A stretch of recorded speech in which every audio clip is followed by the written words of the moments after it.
हमारा तेरा नाम है बाकी, जिस तरह एक सुबह की हर शाम है बाकी, जिस तरह एक सुबह की हर शाम है बाकी। आवाज़ कौन है मुस्लिम बोहरा समुदाय जो सनातन में गहरी आस्था रखता है? अल्लाहु अकबर। क्या है इनका इतिहास और क्यों ये बाकी मुस्लिम समुदायों से अलग है? बोहरा कम्युनिटी का पीएम नरेंद्र मोदी से क्या संबंध है? क्यों ये उन्हें बेहद पसंद करते हैं? माथे पर चंदन का तिलक और हिंदू धर्म गुरुओं की कथाओं में शामिल होने वाली ये कम्युनिटी कहां कहां बसी हुई है? अल्लाहु अकबर, अल्लाहु अकबर, अल्लाहु अकबर। अगर आप भी जानना चाहते हैं इन सवालों के जवाब तो वीडियो के अंत तक बने रहें। दोस्तों, इस्लाम एक ऐसा धर्म है जिसे मानने वाले लोगों की संख्या में दिन ब दिन इजाफा होता जा रहा है। आज दुनिया भर में मुसलमानों की कुल संख्या 2 अरब यानी 200 करोड़ से ज्यादा हो चुकी है और इस्लाम वर्तमान में दुनिया का सबसे तेजी से बढ़ने वाला प्रमुख धर्म है। इस बात का अंदाजा आप ऐसे लगा सकते हैं कि प्यू रिसर्च सेंटर की रिपोर्ट के अनुसार साल 2010 से 2020 के बीच मुस्लिम आबादी 34.7 करोड़ बढ़ी है। इस दशक में यह संख्या 1.7 अरब से बढ़कर 2 अरब हो गई, जो लगभग 21% की वृद्धि है। हालांकि आज से लगभग 100 साल पहले यानी 1925 में दुनिया में मुसलमानों की आबादी केवल 20 करोड़ यानी 200 मिलियन के आसपास थी, जो उस समय की कुल वैश्विक जनसंख्या का लगभग 12% थी। पर 2025 से 26 तक यह संख्या बढ़कर 2 अरब पार कर चुकी है, जो अब दुनिया की कुल आबादी का लगभग 25% है। इतना ही नहीं, कहा तो यह भी जा रहा है कि साल 2030 तक मुस्लिम आबादी बढ़कर 2.2 अरब और 2050 तक 2.8 अरब हो जाएगी, जिसके बाद दुनिया में इस्लाम की हिस्सेदारी करीब 30% हो जाएगी। अपने भारत में ही आपको 20.5 करोड़ से 21.5 करोड़ तक मुसलमान देखने को मिल जाएंगे। भारत दुनिया की तीसरी सबसे बड़ी मुस्लिम आबादी वाला देश है, जहां आपको सुन्नी और शिया दोनों ही समुदाय के लोगों से बातचीत करने का मौका मिल सकता है। इस्लाम मुख्य रूप से 2 बड़े संप्रदायों में बटा हुआ है। यह विभाजन पैगंबर मोहम्मद के बाद उनके उत्तराधिकारी यानी खलीफा को लेकर हुए मतभेद के कारण हुआ था। बता दें, सुन्नी समुदाय दुनिया का सबसे बड़ा मुस्लिम समुदाय है, जिनकी संख्या करीब 85 से 90% तक है। इनका मानना है कि पैगंबर मोहम्मद साहब ने अपने बाद किसी को भी औपचारिक रूप से उत्तराधिकारी नियुक्त नहीं किया था, बल्कि उन्होंने इसका चुनाव मुस्लिम समुदाय के ऊपर छोड़ दिया था।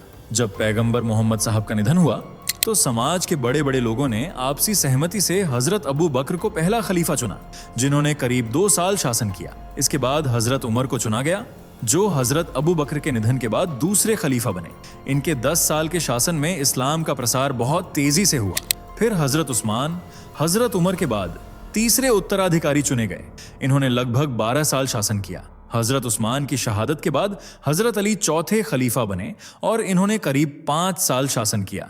सुन्नी मानते हैं कि यह क्रम 1, 2, 3, 4 बिल्कुल सही था और चारों अल्लाह की मर्जी और लोगों की सहमति से बने, जबकि दूसरा मुस्लिम समुदाय शिया इनसे अलग सोच रखता है।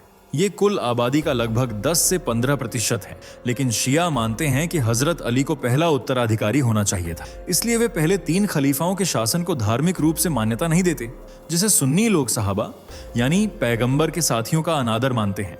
शिया मानते हैं कि इमाम अल्लाह द्वारा नियुक्त होते हैं और वे मासूम होते हैं, पर सुन्नी इस विचार को खारिज करते हैं, क्योंकि उनका मानना है कि पैगंबर मोहम्मद के बाद कोई भी इंसान मासूम या ईश्वरीय ज्ञान वाला नहीं हो सकता। इसी अलग अलग सोच की वजह से ये दोनों समुदाय अलग हुए। भारत में मुस्लिम समाज केवल धार्मिक आधार पर ही नहीं, बल्कि सामाजिक स्तर पर भी अशरफ, अजलाफ और अर्जाल में बंटा हुआ है। अशरफ को कुलीन या उच्च वर्ग माना जाता है। इनमें वे लोग आते हैं जो खुद को अरब, तुर्क या मुगल वंश का मानते हैं, जैसे सैयद, शेख, मुगल और पठान। इसके बाद अजलाफ पिछड़े मुस्लिम समुदाय कहलाते हैं, जो स्थानीय स्तर पर धर्मांतरित हुए थे।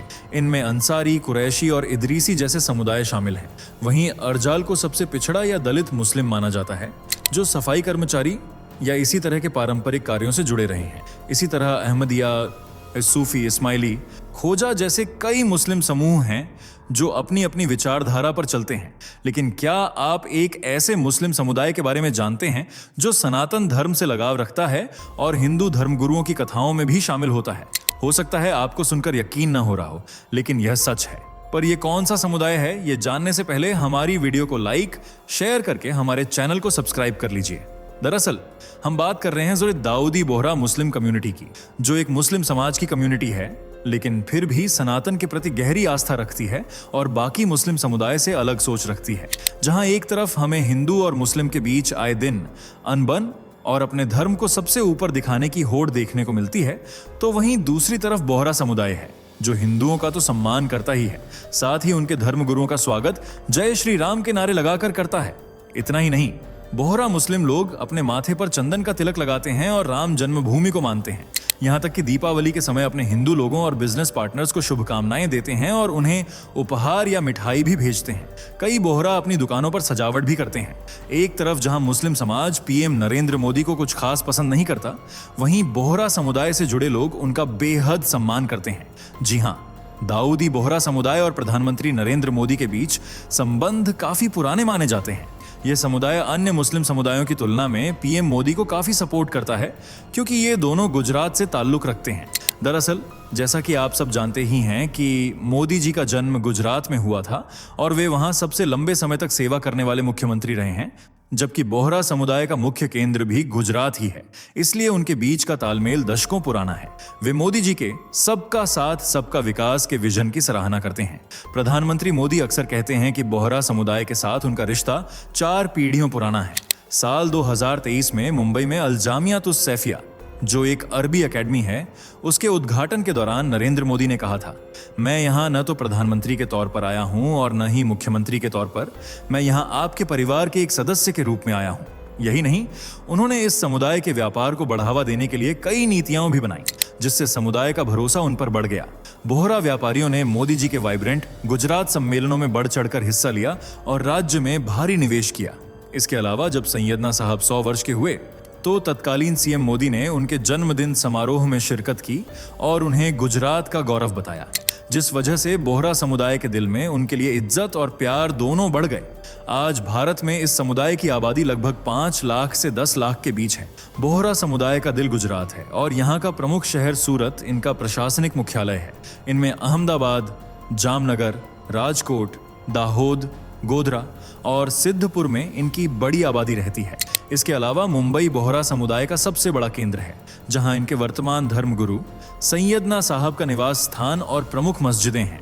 इसके अलावा पुणे और नागपुर में भी ये काफी सक्रिय हैं।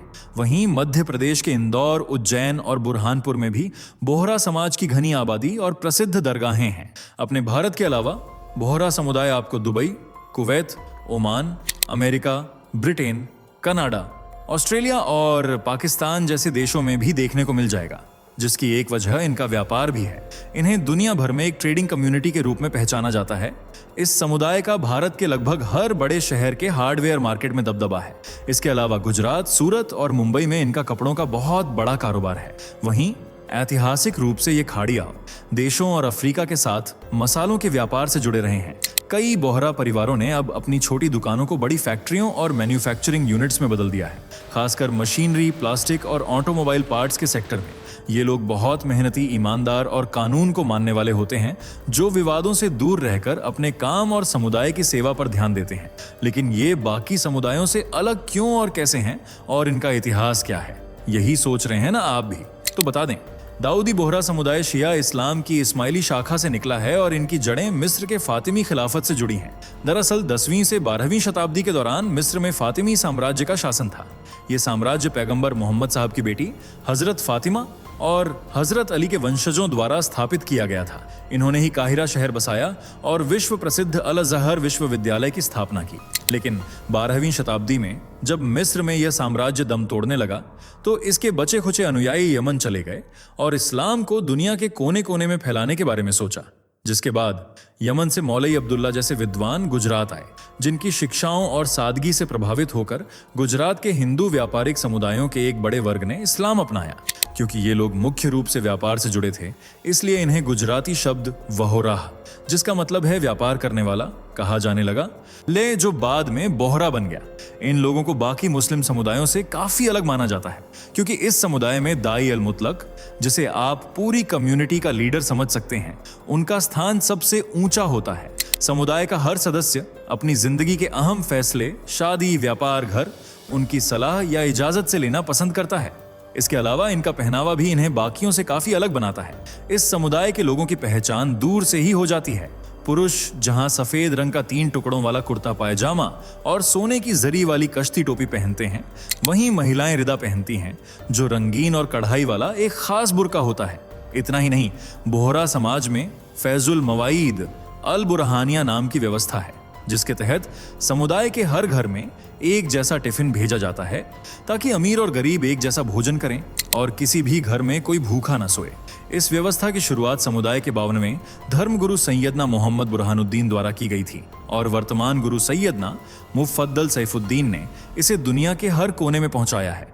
आज हर बोहरा मोहल्ले में एक सेंट्रलाइज्ड किचन मौजूद है, जहां हर रोज सुबह शुद्ध और पौष्टिक खाना तैयार किया जाता है और उसे टिफिन में भरकर समुदाय के हर घर तक पहुंचाया जाता है। इस रसोई की सबसे बड़ी खूबी यह है कि जो खाना एक अरबपति बोहरा व्यापारी के घर जाता है, वही खाना एक साधारण कर्मचारी के घर भी जाता है। इससे समाज में ऊंच नीच का भेदभाव खत्म होता है। इसके अलावा बोहरा समुदाय में खाना खाने का तरीका भी बहुत अलग होता है। ये लोग एक बड़े थाल में एक साथ बैठकर खाते हैं। एक थाल में आमतौर पर 8 लोग बैठते हैं। भोजन की शुरुआत और अंत हमेशा नमक छक्कर की जाती है, एक जिसे सुन्नत माना जाता है। बोहरा समुदाय में भोजन की बर्बादी को बहुत बड़ा गुनाह माना जाता है। थाल में उतना ही खाना लिया जाता है जितना खत्म किया जा सके। ये लोग थाल को पूरी तरह साफ करने पर जोर देते हैं।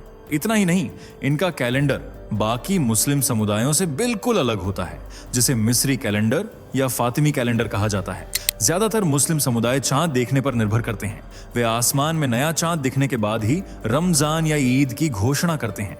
इसी वजह से उनकी तारीखें अक्सर आखिरी वक्त पर तय होती हैं। लेकिन बोहरा समुदाय मैथमेटिकल कैलकुलेशन का पालन करता है और उसी के आधार पर साल भर के सभी त्योहारों की तारीखें तय कर ली जाती हैं। आपको जानकर हैरानी होगी कि ये लोग रोजे और ईद अक्सर बाकी मुसलमानों से 1 या 2 दिन पहले मना लेते हैं और इनका नया साल भी बाकी समुदायों से अलग तारीख पर पड़ सकता है। इसके अलावा दुनिया के हर उस शहर में जहां बोहरा आबादी रहती है, वहां एक सामुदायिक केंद्र होता है जिसे जमात खाना कहा जाता है। ये केंद्र आमतौर पर मस्जिद यानी मस्जिद के पास ही होता है और यहीं पर सामुदायिक रसोई, मीटिंग्स और धार्मिक कार्यक्रम आयोजित किए जाते हैं। इन सभी को मैनेज करने का काम दाई अल मुतलक करते हैं, जिनका आदेश समुदाय के लिए पत्थर की लकीर होता है। तो दोस्तों, यह वीडियो आपको कैसी लगी कमेंट में जरूर बताइए।